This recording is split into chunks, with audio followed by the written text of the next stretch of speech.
Journal d'un confiné, 29e jour. Je m'emprisonnais déjà, souffle sauvage se déversant contre des murailles, flot ininterrompu de mal-être bondissant de partout, prenant en otage mon âme. Pensées comme des lames incandescentes, tranchant la lumière jusqu'au voisinage de l'obscur. Mains pétries par le métal sanguinaire, détruisant tout ce qu'elles avaient auparavant bâti.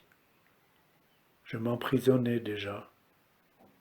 Puis, d'un coup, un coup que je n'ai pas vu venir, un coup que je n'ai pas voulu voir venir, l'air claustrophobe de ma prison a été saturé par un ennemi invisible. D'un coup, j'ai été pris à la gorge. J'ai commencé par suffoquer. Je ne pouvais plus respirer. Les voies respiratoires étaient obstruées. Et tout s'était arrêté. La forteresse que je croyais être la plus haute réalisation jamais existée, celle que je croyais imprenable, indestructible, s'est écroulée comme un château de cartes, s'est figée au plein mouvement, sans pouvoir faire un pas de plus, sans pouvoir respirer.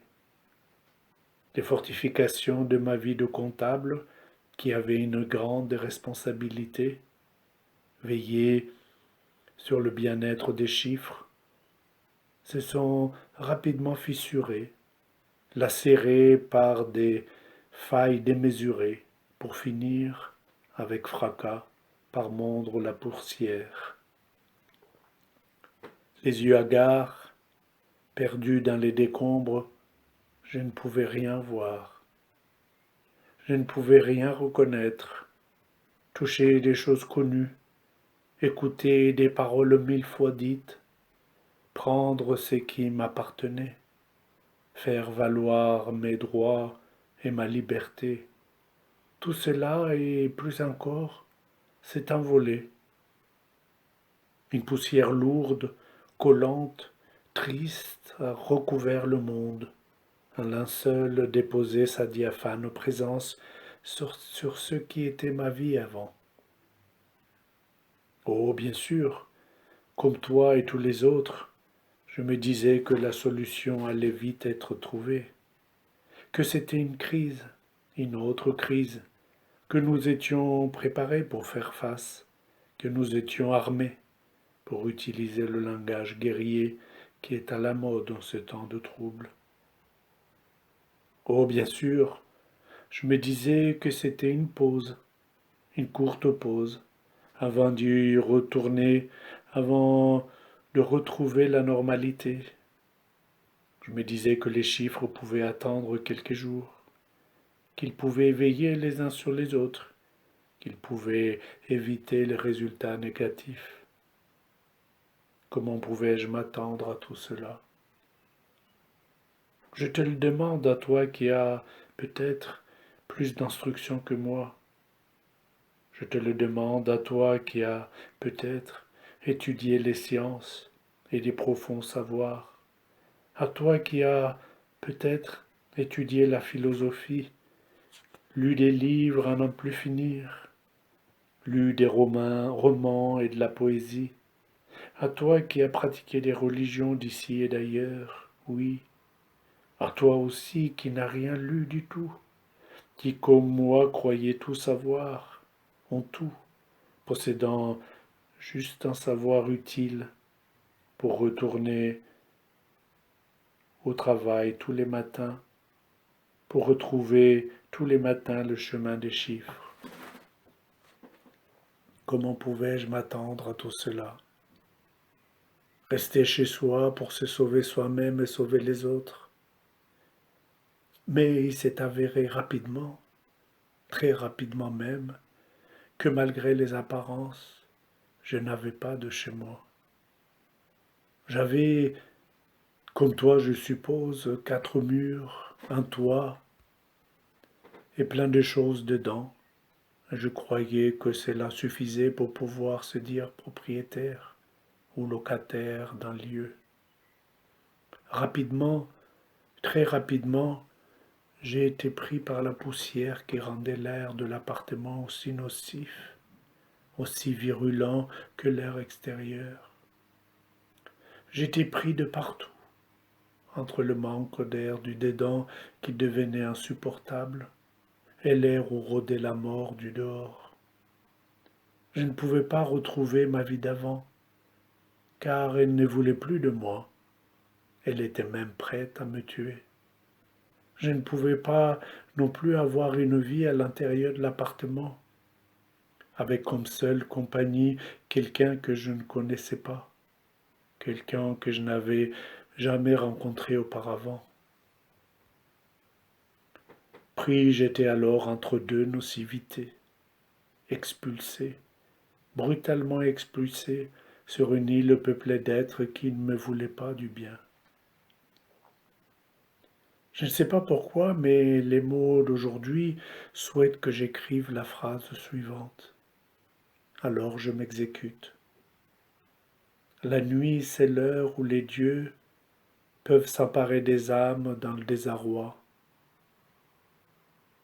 Dans la nuit virale qui recouvrait mon monde, le tien et celui de tous les autres, je me suis laissé perdre, je me suis laissé prendre par la perdition, sans vraiment comprendre comment ai-je pu faire cela. Je me suis abandonné comme un chiffon pris entre les crocs du chien.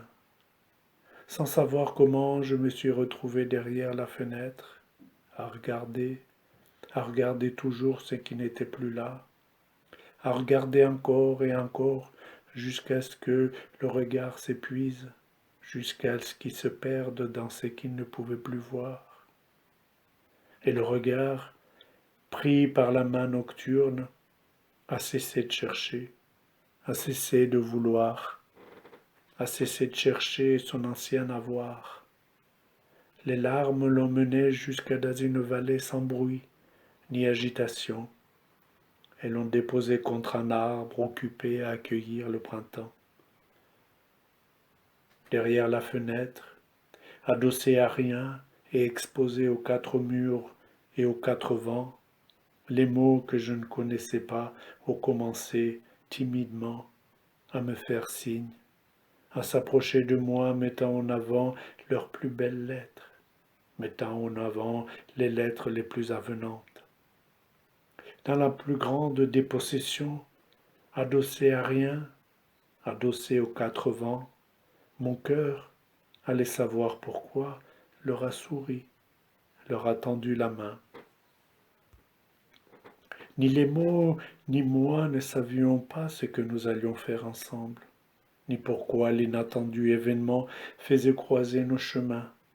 Murmurait-il qu'il s'agissait de notre destin, d'un autre destin, c'est lui qui était là bien avant.